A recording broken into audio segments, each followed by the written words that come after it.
The brittle flicker of the security monitor cast a pale shimmer across the dim storage room as investigators leaned closer, realizing the blurred outline captured in the final seconds of the tape was not a trick of winter static, but the unmistakable, frozen silhouette of someone vanishing beyond the reach of the night vision lens, leaving behind only a faint distortion that suggested deliberate disappearance rather than accidental misstep. A moment that immediately shifted the tone of the entire investigation towards something far colder and far more calculated than anyone had expected. If you like stories like this, make sure to subscribe and like the video. Long before that chilling discovery, the atmosphere in Austin in late December 2001 had remained unseasonably crisp, the kind of cold that drifted down from the hill country and settled into the quiet cul-de-sacs and aging commercial corridors on the northwest side of town. Christmas lights dangled from eaves with a muted stillness, and the seasonal traffic near West Anderson Lane hummed with a routine familiarity. For most residents, it was a period marked by last-minute gift runs, New Year preparations, and the small domestic rituals that carried families through the close of a long year. But for investigators who would soon be pulled into a case that began as a simple missing person report, the holiday season of 2001 would come to represent a months-long unraveling of events overshadowed by one night, one residence, and one piece of footage that would change everything. The victim, 22-year-old University of Texas photography student Emily Carter, had been known for her meticulous school projects and habit of walking through local neighborhoods with a camera slung around her shoulder. Her academic focus on low-light photography often brought her outdoors at dusk, where she captured the quiet geometry of suburban streets in winter.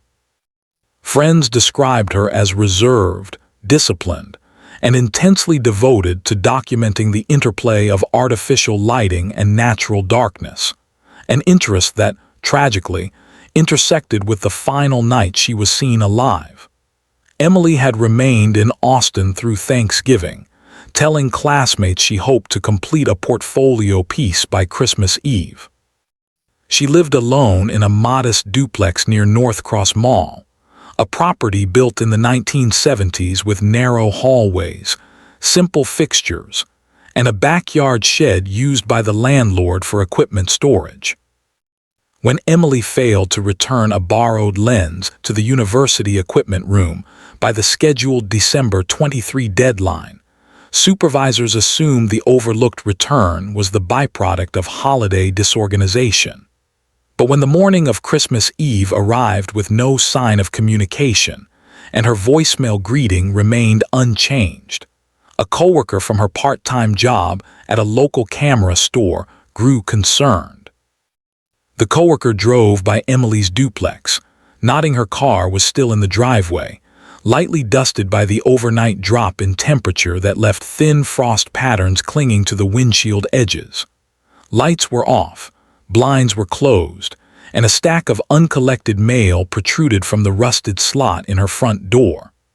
After repeated knocks yielded no response, the coworker filed an official missing person report with the Austin Police Department. Investigators conducted an initial welfare check later that evening. Inside, the residence showed no signs of forced entry or struggle. A cup of unfinished tea sat on the living room table, still faintly stained from an herbal blend she favored during colder months. Her backpack lay near the sofa, partially unzipped, containing rolls of undeveloped film labeled with dates from earlier that same week. A wool coat remained neatly hung on a hallway hook, suggesting she had not dressed for outdoor travel. The only irregularity observed at the scene was the faint, dry mud residue around the back door threshold, an odd detail given the absence of recent rainfall and the otherwise clean walkway outside. With no immediate indicators of foul play, the case entered a procedural phase defined by methodical interviews, credit card activity checks, and mapping of Emily's recent movements. Officers canvassed nearby homes, learning that one neighbor had seen her the night of December 22, carrying her tripod toward the backyard as though preparing for another photography experiment. Another reported hearing what sounded like a shed door creaking after midnight, though he dismissed it at the time as winter wind moving unsecured hinges. The landlord confirmed that a small night vision security camera had been installed in the backyard area due to prior break-ins several years earlier. The device, outdated and rarely maintained, had been left running primarily out of habit. Its tape system recycled every 72 hours, which meant any footage from the window of Emily's disappearance was at risk of being overwritten. Detectives retrieved the cassette, hopping for even a fragment of activity. What they found would ultimately anchor the investigative timeline. The tape revealed Emily entering the backyard at 10:17 p.m. on December 22, setting up her tripod near the shed. She appeared calm, moving with the deliberate posture familiar from other recordings and class footage preserved by university staff.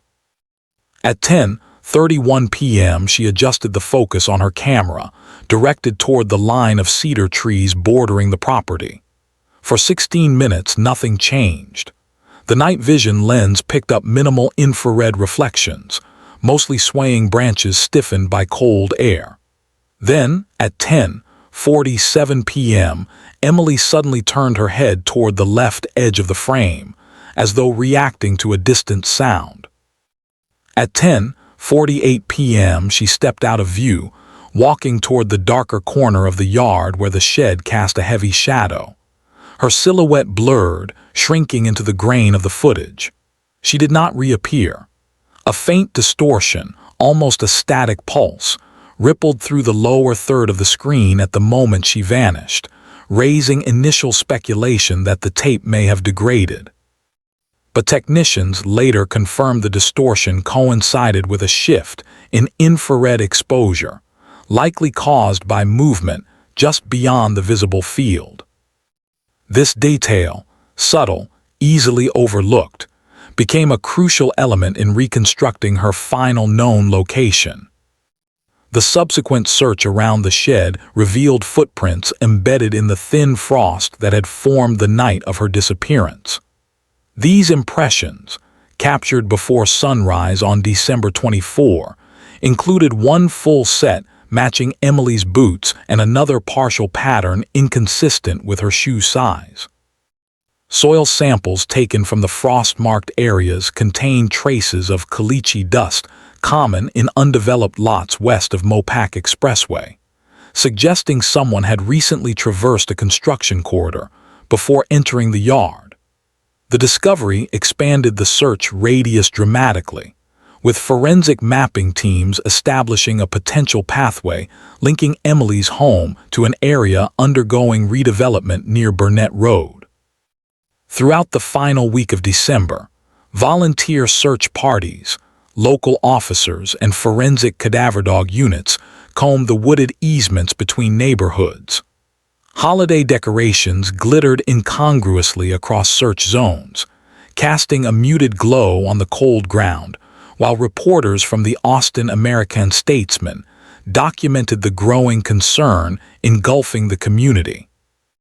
Emily's missing person flyers, printed hastily at office stores overwhelmed with last-minute Christmas orders, were taped to lampposts and coffee shop windows. The sense of urgency intensified as temperatures dropped further approaching New Year's Eve. Investigators turned attention toward her undeveloped film rolls. After securing university approval, professional lab personnel processed the images. Among the final exposures, one frame stood out, a blurred photograph taken near the shed showing faint reflective dots consistent with the ichon of an animal, or possibly a reflective material on clothing, positioned at an angle suggesting someone standing partially obscured behind the cedar tree line. Though inconclusive, The photograph reinforced the possibility that someone had been present during her backyard session. Digital forensics teams analyzed her home computer, revealing no signs of planned travel, unusual correspondence, or distress. However, a single browser search from December 20 indicated she had been researching long-exposure night photography techniques used in capturing movement in low light, including the way shadows could shift when someone walked across an illuminated area. Investigators considered whether she had been conducting an experiment that unintentionally intersected with another person's presence. The new year arrived without resolution. Austin's festive downtown fireworks contrasted sharply against the silence surrounding Emily's disappearance. Detectives continued tracking leads, including reports from local residents who had seen unfamiliar vehicles parked near the alley behind her duplex earlier that week. Among these sightings, one stood out: a white 1990s utility van with no rear windows, described by two witnesses as lingering near dumpsters behind a nearby convenience store. Officers obtained video surveillance from the store, confirming the van's presence at 10:52 p.m. on December 22, only minutes after Emily vanished from camera view. That emerging timeline, combined with the shed-adjacent footprints and caliche dust traces, signaled the transition from a missing person case to a full criminal investigation. The discovery of the utility van on the convenience store surveillance recording provided investigators with the first tangible direction in a case that had stalled in the early days of January 2002. The van's arrival and departure occurred within a narrow window that aligned uncomfortably well with the moment Emily disappeared from the backyard camera's field of view. Detectives began combing through registration records for similar vehicles within a 10-mile radius of her duplex. The process required painstaking verification of business permits, contractor listings, and private ownership logs, a slow but necessary process for a case without physical evidence strong enough to anchor a definitive suspect. With the holiday season ending and regular routines resuming across Austin, attention shifted toward identifying individuals who might have traveled through the neighborhood under the guise of seasonal work.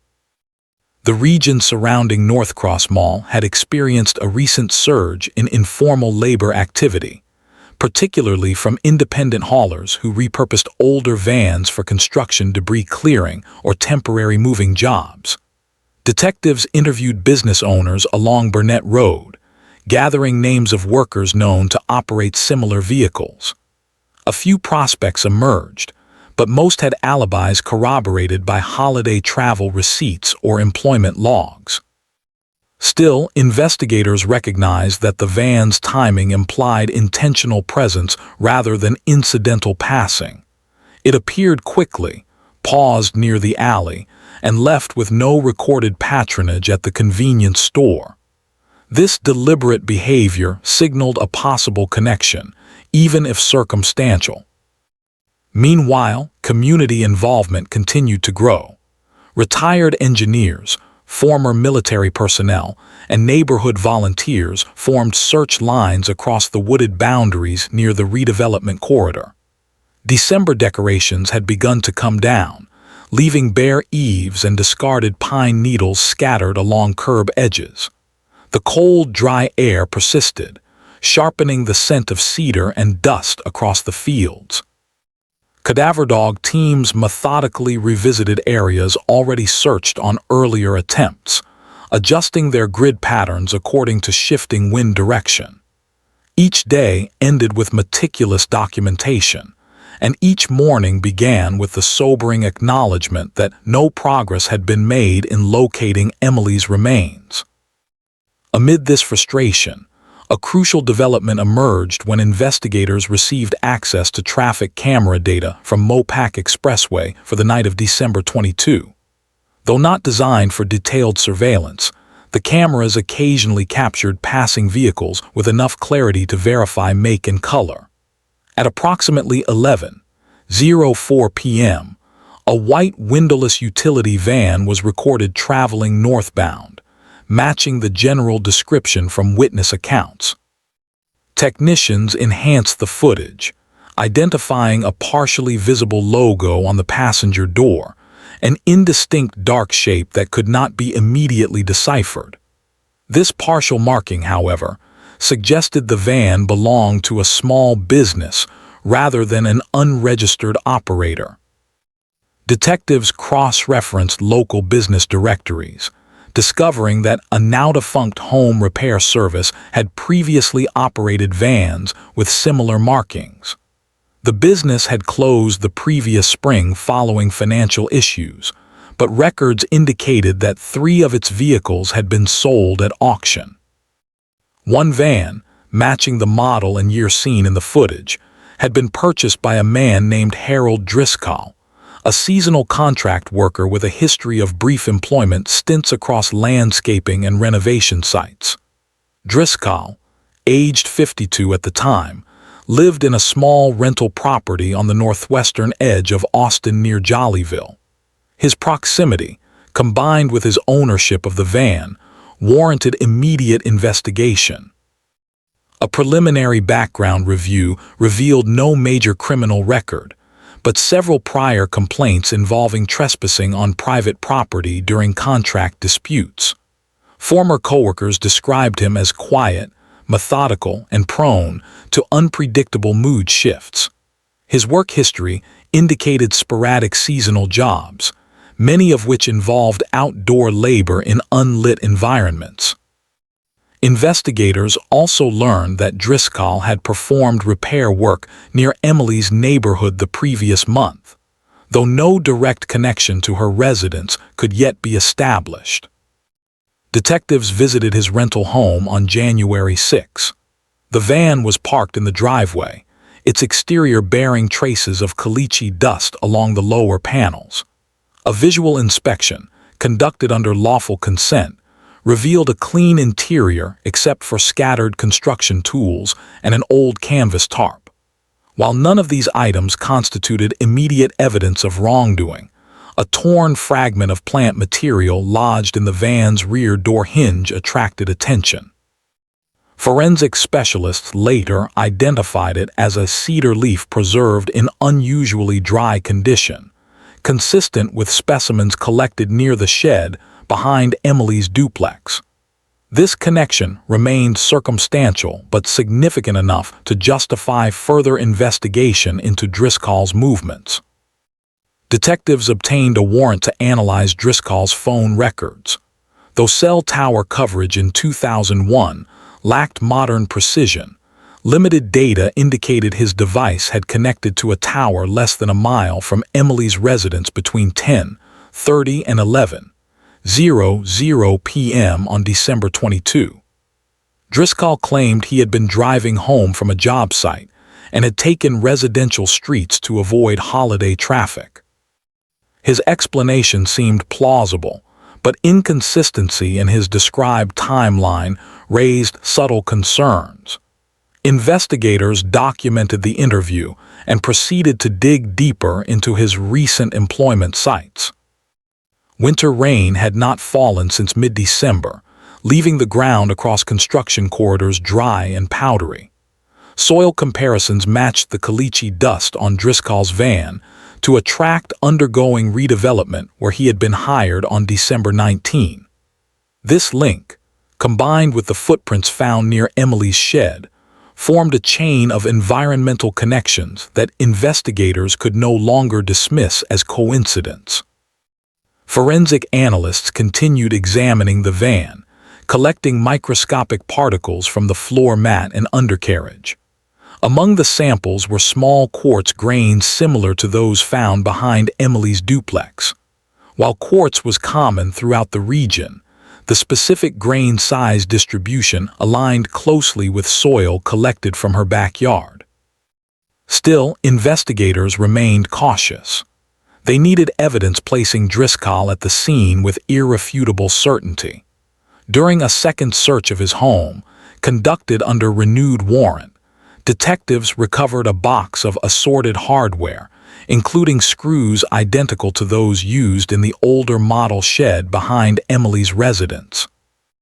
The match was not unique enough to serve as proof of involvement, since such screws were widely sold, yet their presence hinted at familiarity with structures of similar age and style.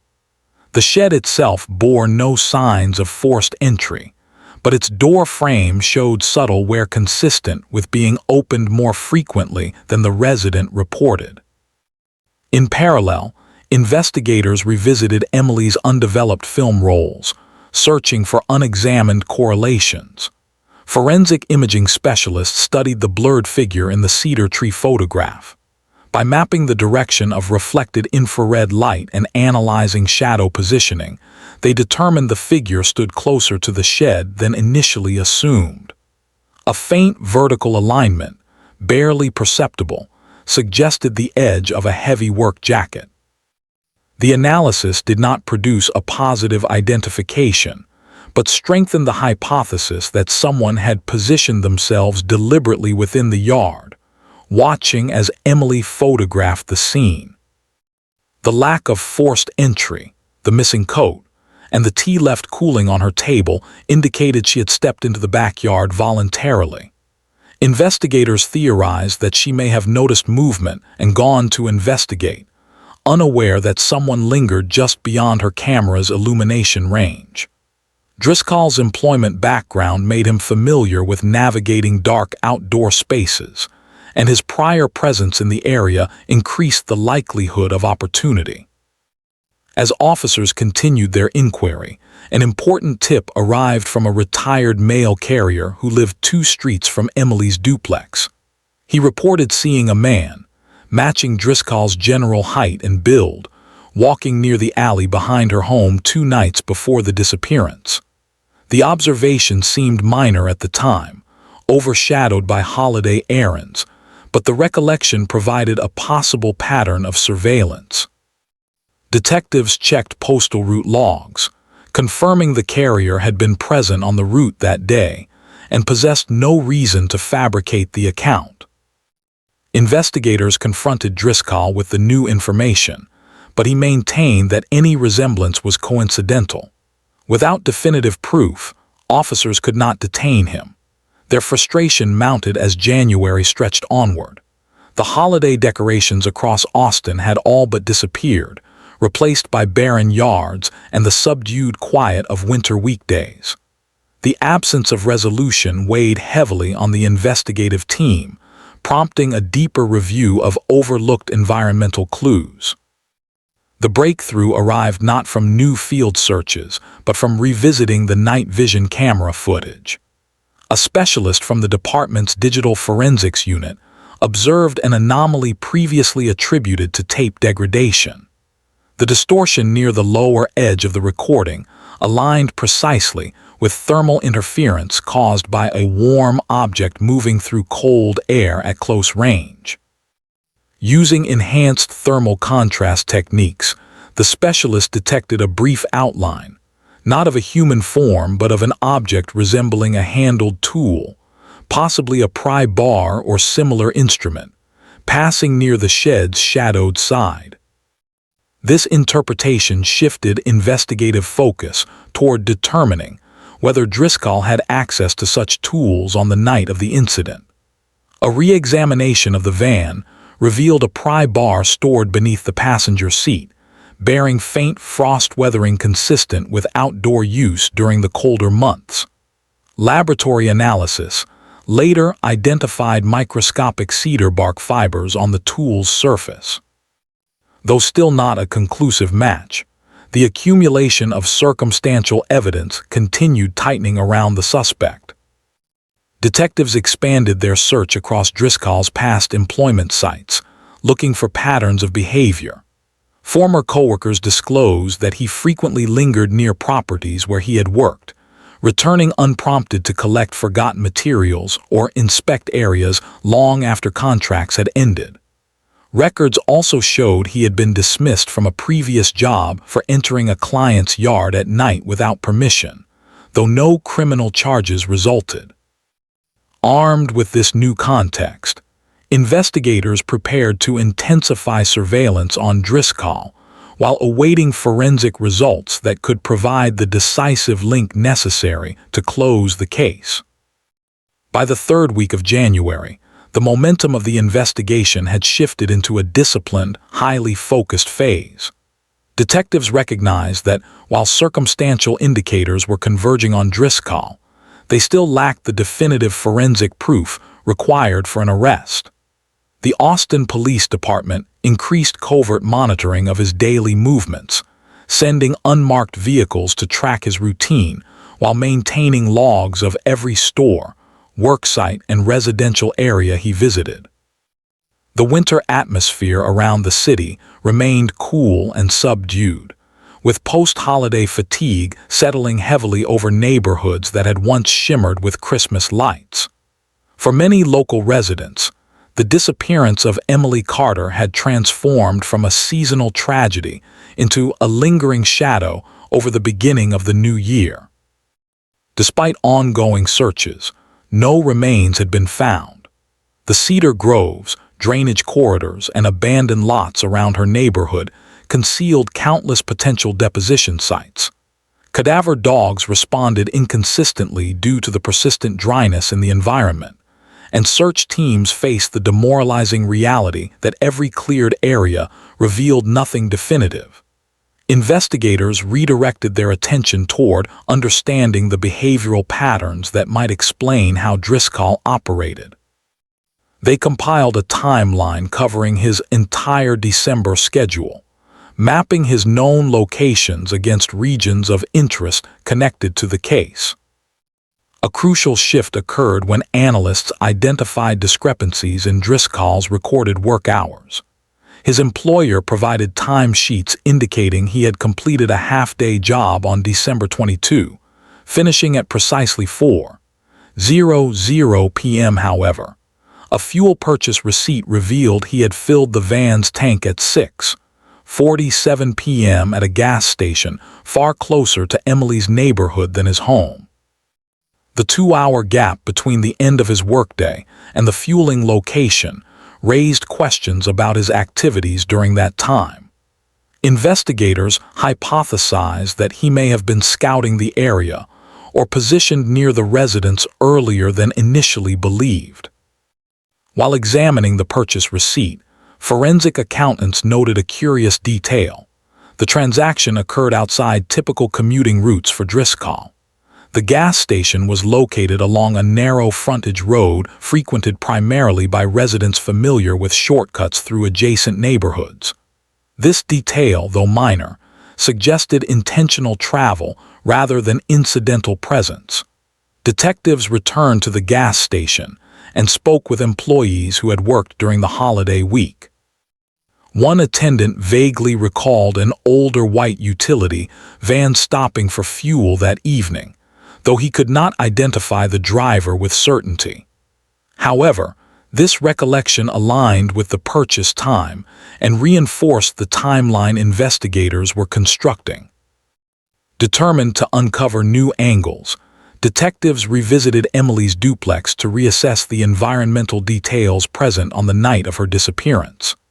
The shed behind her home, with its weathered wood and older construction style, would likely have emitted distinct splinter patterns if tampered with. Forensic specialists collected additional samples, including wood fiber fragments found lodged between the shed's door hinge and outer frame. These fibers were cross-referenced with material collected from under Driscoll's fingernails during earlier interactions, though initial results had been inconclusive.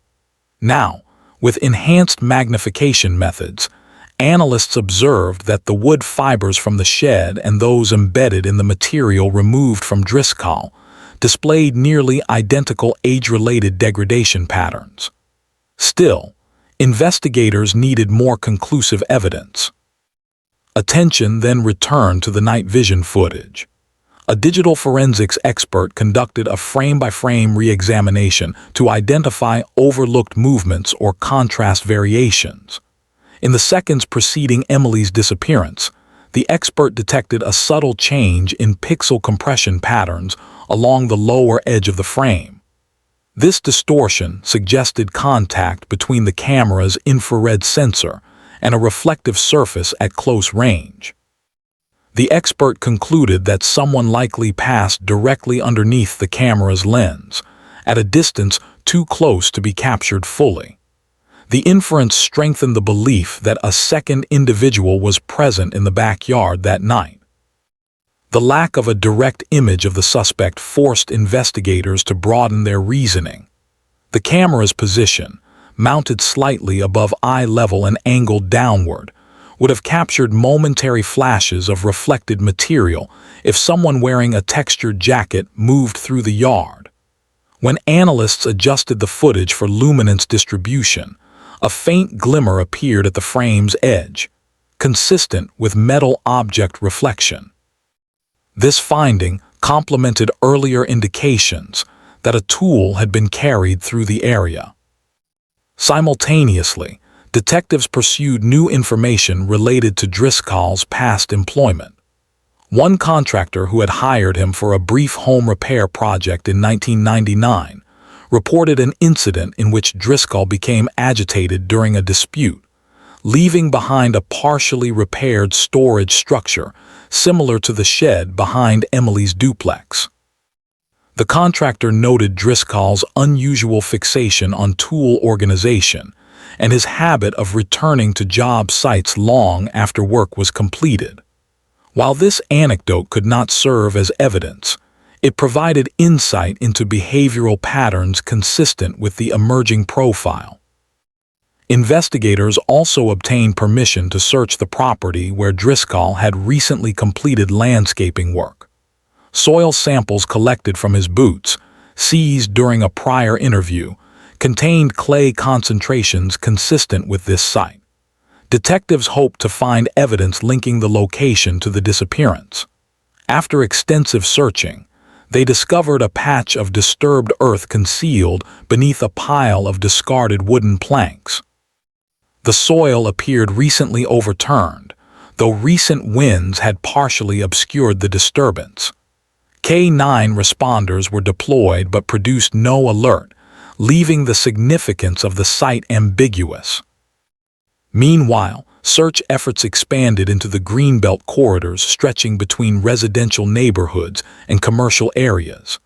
In late January, a volunteer reported finding a strip of fabric tangled in underbrush approximately half a mile from Emily's duplex. The material matched the color and texture of the jacket she was known to wear during winter months. Laboratory analysis confirmed a fiber match with other clothing found in her home. The fabric fragment displayed fraying patterns indicative of forceful tearing rather than natural wear. Investigators concluded that Emily had likely been moved through the area, further supporting the timeline constructed around her disappearance. This new evidence intensified scrutiny on Driscoll. Detectives obtained a warrant to perform a luminol-based chemical analysis of his utility van. Although luminol typically detects biological residues, the test also reveals patterns of cleaned or altered surfaces. Large areas displayed inconsistent fluorescence, suggesting the interior had been washed selectively. No biological traces were detected, but the irregular cleaning pattern raised questions. The sections that displayed the most intense luminescence aligned with areas where cedar bark fragments had been found earlier. The combined factors, soil residues, cedar fibers, tool marks, witness sightings, tightened the circumstantial case, but investigators still lacked a direct link. Then, the breakthrough arrived unexpectedly from an environmental forensics specialist who had been analyzing particulate matter from the van.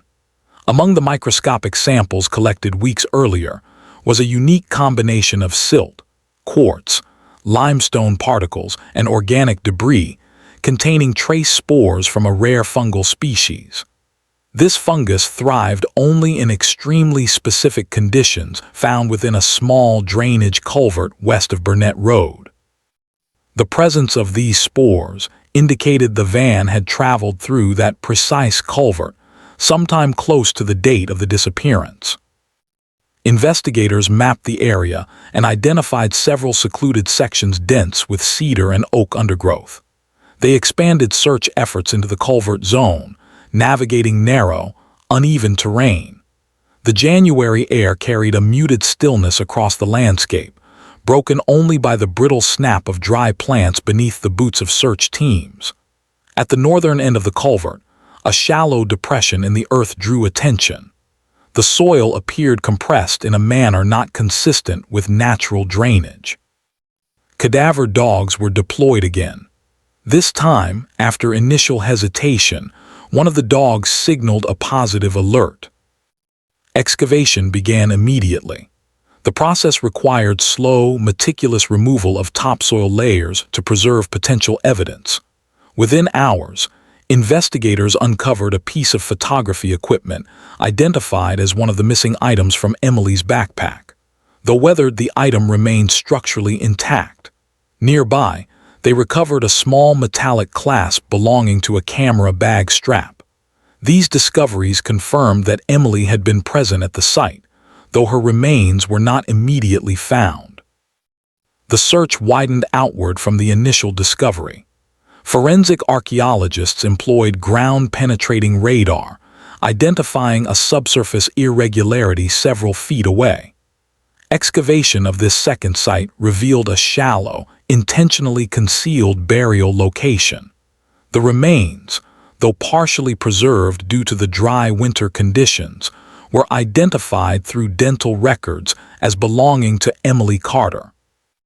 The discovery ended weeks of uncertainty and shifted the investigation definitively into a homicide case. With the recovery of the body, forensic teams began assessing cause of death. The absence of significant skeletal trauma suggested she had not suffered prolonged violence. Instead, environmental and positional indicators hinted at rapid incapacitation, potentially through asphyxiation or sudden medical compromise triggered by stress or physical restraint. Toxicology results remained inconclusive due to decomposition, but fibers found near the rib cage matched the torn jacket fragment discovered earlier. The burial method, shallow, hurried, concealed beneath natural debris, reflected the behavior of an offender seeking quick concealment rather than long-term planning. Investigators presented their findings to prosecutors, who emphasized the need for a direct nexus between Driscoll and the burial site. The fungal spores found in the van became critically important. However, prosecutors also requested geolocation evidence demonstrating Driscoll's presence near the culvert area. Though cell phone tower data lacked specificity, signals from his device placed him within a plausible travel radius. Additionally, fuel consumption analytics indicated he had driven more miles on the night of December 22 than accounted for in his explanation. Detectives compiled the findings and prepared to bring Driscoll in for further questioning. The cumulative weight of evidence, though still lacking a singular irrefutable piece, created a coherent narrative pointing toward his involvement. Under growing investigative pressure, Driscoll exhibited behavioral shifts recorded in surveillance logs, including irregular sleep patterns, nighttime vehicle checks, and increased monitoring of local news related to the case. Investigators prepared the final steps necessary for obtaining an arrest warrant, anticipating that the final piece of incontrovertible evidence was close to emerging. The investigative threshold for an arrest warrant required the final, indisputable connection that would place Harold Driscoll at the site where Emily Carter was buried. Prosecutors pressed investigators to strengthen the chain of evidence in a way that would withstand legal scrutiny, without relying solely on inference or circumstantial interpretation. With the discovery of Emily's remains, the focus shifted heavily toward trace analysis. Forensic specialists intensified their examination of soil particulates, botanical matter, and synthetic fibers recovered from the interior of Driscoll's van, attempting to uncover a microscopic signature that could only have originated at the burial location. They analyzed the fungal spore clusters previously identified and compared them to samples collected directly from the drainage culvert. Under magnification, the spores found in the van exhibited a unique pattern of hyphal branching, identical to those within the culvert's microenvironment, an environmental match so specific that the probability of coincidence was statistically negligible. While this strengthened the scientific narrative, investigators recognized a jury would require an even more concrete demonstration tying Driscoll's actions directly to Emily's disappearance. Detectives revisited his known movements immediately after December 22, cross-referencing bank transactions, gas receipts, and eyewitness accounts. A pattern emerged. Driscoll had driven several short but erratic routes during the 3 days following Emily's disappearance, returning repeatedly to areas near the culvert. Surveillance footage from a small hardware store captured him purchasing heavy-duty plastic sheeting and additional gardening tools on December 24. The timing and nature of the purchases implied post-offense behavior consistent with offender anxiety, including concern about potential discovery. Investigators secured the receipts and traced the tools to his home. Under forensic analysis, trace residues on the shovel blade matched mineral signatures from soil recovered at the burial site. This mineral alignment, while not unique to the region, displayed proportions identical to the composition of the culvert sediment, reinforcing the growing environmental congruence. In early February, detectives conducted a third interview with Driscoll, supported by newly obtained forensic results. Throughout questioning, Driscoll maintained that his holiday week had been uneventful and that he had no knowledge of Emily or her disappearance. However, investigators noted subtle inconsistencies. He misstated the dates of his December work assignments, altered small details about his routes home, and avoided direct answers regarding his nighttime activities. While these inconsistencies could not serve as direct evidence, they contributed to the psychological profile forming around him. Detectives documented his responses and prepared a comprehensive timeline for prosecutors. The final breakthrough emerged during a detailed re-examination of the torn jacket fragment recovered from the green belt. Specialists conducted fiber composition testing, identifying a rare synthetic thread woven into the fragment's lining. When investigators compared this thread to samples collected from inside Driscoll's van, they discovered an identical rare fiber embedded in the van's rear matting. Chemical dye analysis confirmed an exact match, demonstrating that both fibers originated from the same garment. The rarity of the thread, combined with its consistent dye lot signature, made accidental transfer virtually impossible. This finding provided precisely the tangible, physical connection prosecutors had needed. With this evidence secured, investigators obtained an arrest warrant. On February 12, officers arrived at Driscoll's rental home during early morning hours. The winter light had barely risen above the horizon, casting a muted gray hue across the quiet residential street. Driscoll offered minimal resistance and appeared resigned, though stoic. Officers transported him to the Travis County Jail for booking. News of the arrest rippled through Austin, bringing a solemn mix of relief and heartbreak to a community that had followed the case closely through the holidays and into the new year.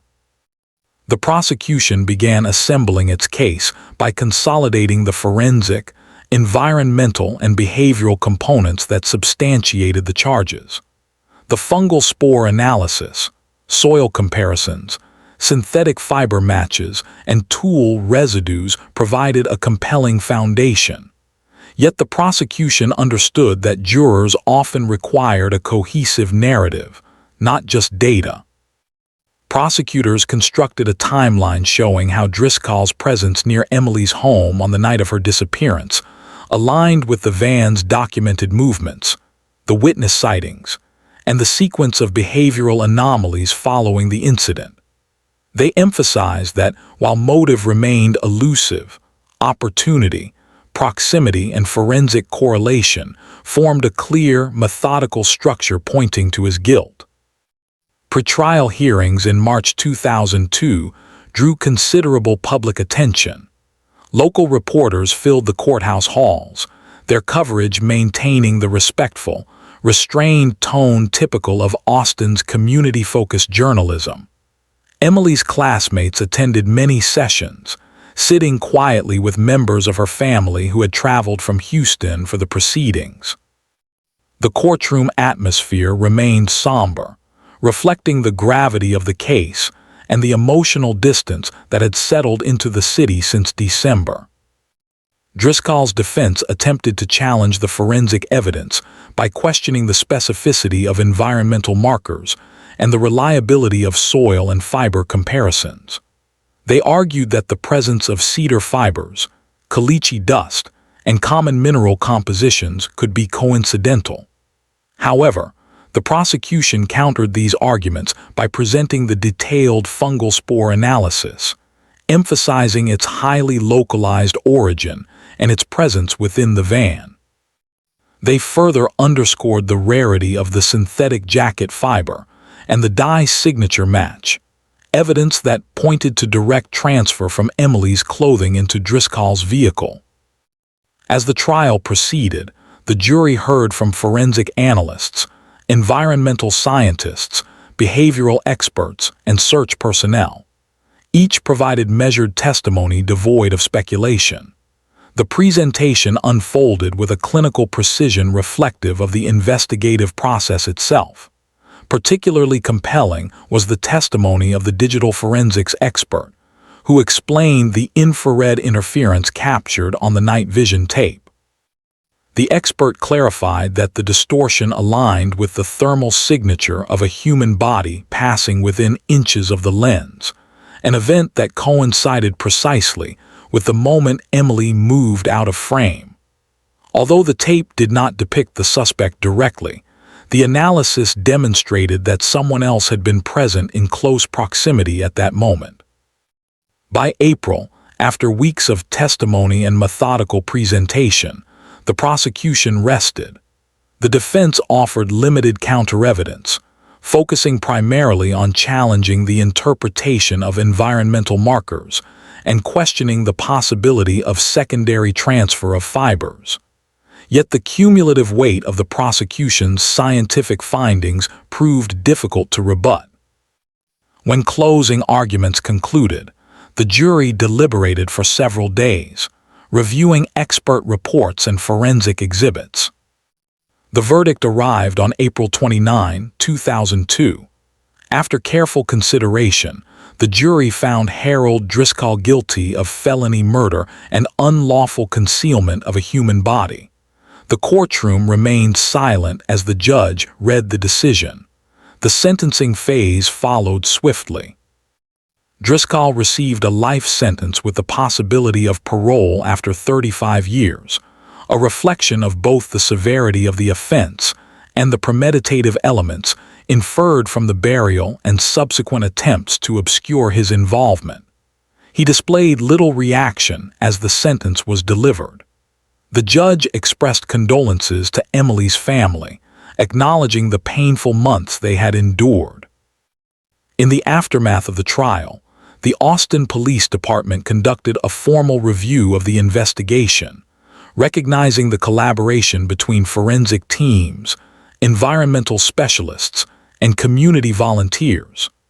Their report emphasized how critical the environmental microanalysis had been in resolving the case, highlighting the specificity of fungal spore patterns and the interpretive skill required to identify them.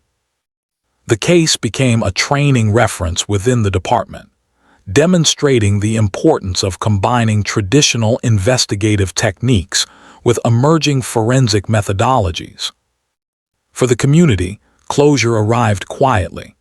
In early May, a memorial gathering took place at a small park near the university campus, where Emily had often photographed seasonal changes. Former classmates arranged a display of her work, showcasing the night images she had captured throughout the fall. Faculty members noted her dedication to detail, her disciplined approach to craft, and her ability to find stillness in low-light environments. The event remained understated, reflecting her introspective nature. Her family chose a private interment in Houston. The service included readings focused on remembrance rather than loss, acknowledging her commitment to her studies and the quiet resilience she had shown throughout her life. The winter in which she vanished had gradually yielded to early Texas spring, the cloud cover lifting from Austin skis as temperatures rose. Yet around her former neighborhood, vestiges of the investigation remained. Search grid markings faded into sidewalks, and the shed behind her duplex was eventually dismantled, its worn frame no longer a silent reminder of the night she disappeared. In the months following the conviction, public interest slowly receded. The newspaper columns that once chronicled every investigative development transitioned back to community features, city planning updates, and seasonal events. The flyers that had been taped to storefront windows were removed, their purpose fulfilled. Local residents treated the resolution with measured relief, recognizing that while justice had been served, the outcome carried the weight of irrevocable loss. Within the Austin Police Department archive, the case file found its place among solved homicides, documented in precise chronological order. The night vision footage, soil analyses, fiber reports, and field logs were stored in sealed evidence boxes, preserved for future reference. Investigators who had worked the case revisited it occasionally during internal training sessions, emphasizing the importance of persistence, environmental awareness, and interdisciplinary forensic cooperation. Years later, the drainage culvert west of Burnett Road was incorporated into a broader redevelopment project, reshaping the terrain where Emily had been found. Vegetation was trimmed, paths cleared, and new drainage structures installed. The exact site of the burial became unmarked within the transformed landscape, absorbed into the city's ongoing evolution. Yet investigators who had participated in the excavation retained vivid memories of the search, the moment of discovery, and the quiet solemnity that followed. In its final reflection, the case stood as an example of methodical investigative tenacity. No single piece of evidence had solved the disappearance. Rather, it was the accumulation of details, microscopic spores, rare fibers, soil composition, surveillance anomalies, and environmental interpretation that together formed an unbreakable chain.